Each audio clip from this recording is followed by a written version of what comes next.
ഈ വീഡിയോ കേരളത്തിലെ ടൂറിസം ഡിപ്പാർട്ട്മെന്റിനോടുള്ള എന്റെ തുറന്ന വെല്ലുവിളിയാണ്. വള്ളംകളിയുടെ നാടായ കേരളത്തിൽ ഇതുപോലെയുള്ള പായ്വഞ്ചികൾ ലക്ഷങ്ങളുടെ വിനോദസഞ്ചാര മേഖലയ്ക്ക് സാധ്യത ഉറപ്പിക്കുമ്പോഴും കേരള കായൽ ടൂറിസം ഡെവലപ്മെന്റ് ഇങ്ങനെ ഒരു ആശയത്തെ കണ്ടില്ലെന്നടിക്കുന്നതാണോ?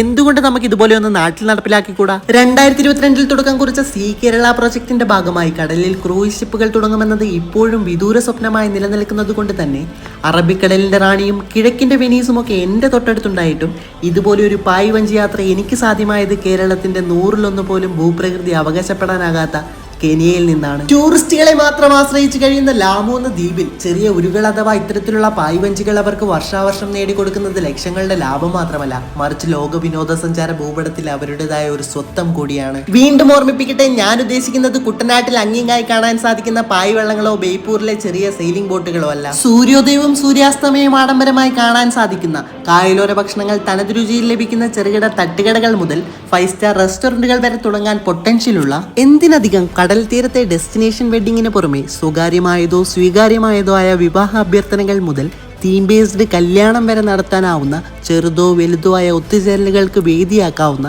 പായ്വഞ്ചികളെ കുറിച്ചാണ്. പിന്നെ വള്ളംകളി പോലെ വർഷത്തിലൊരു പായ്വഞ്ചി ഓട്ടമത്സരം കൂടി ആയാൽ സംഗതി ഉഷാറായി. ഖജനാവിൽ നിന്ന് പണം മുടക്കി ടൂറിസം പ്രമോഷന്റെ പേരിൽ ഇൻസ്റ്റഗ്രാം വീഡിയോ ചെയ്യുന്നത് പോലെ തന്നെ ഇത്തരത്തിൽ പുതിയൊരു സംരംഭം തുടങ്ങാൻ സാധിക്കുമെങ്കിൽ തൊഴിൽ മേഖലയ്ക്ക് കൂടി അതൊരു മുതൽക്കൂട്ടാണ്. ഇനി നിർമ്മാണം 15 വർഷം മുൻപ് കേരള ടൂറിസത്തിന്റെ ഒഫീഷ്യൽ യൂട്യൂബ് പേജിൽ ഉൾപ്പെടുത്തിയ നമ്മുടെ സ്വന്തം ബേപ്പൂരിലെ ശക്തരിൽ ശക്തന്മാരായ മാപ്പിള കലാസിമാരെ ഇനിയും മറന്നിട്ടില്ലെങ്കിൽ നിസ്സംശയം സാധ്യമാക്കാവുന്നതേ ഉള്ളൂ. ഇത്രയധികം സാധ്യതകൾ മുന്നിലുണ്ടായിട്ടും ഇതുപോലെയുള്ള ആശയങ്ങൾ പ്രാവർത്തികമാകാതെ വരുമ്പോൾ ദക്ഷിണ കിഴക്കൻ ഏഷ്യൻ രാജ്യങ്ങൾ വിനോദസഞ്ചാര മേഖലയെ കൈകടത്തുന്നതിൽ കുറ്റം പറയാനാവില്ല.